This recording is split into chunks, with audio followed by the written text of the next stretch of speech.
Good evening, teacher and everyone. My name is Felix Jatsuvian.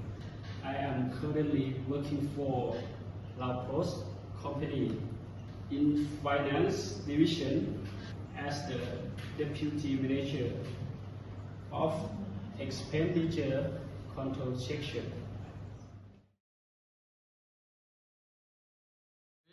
Good evening, teacher and everyone.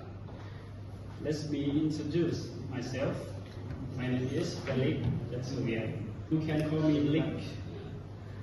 I was born and raised in Vientiane. I am married, but we still don't have any children yet. Now we still with my parents. As far as my education, I graduated with a bachelor's degree in finance and banking from Sai Patana College.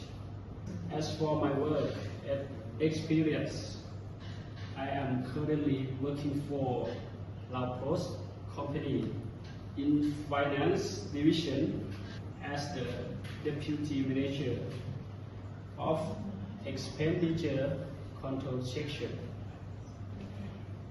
I am responsible for 3 main tasks. First, performing daily check of the financial status of the La Poste Company and its branches all over the country. Second, creating a new work plan and budget. Lastly, summarizing revenue of the La Poste Company and its branches all over the country. Alright, that's all about me. Thank you for listening. Good job.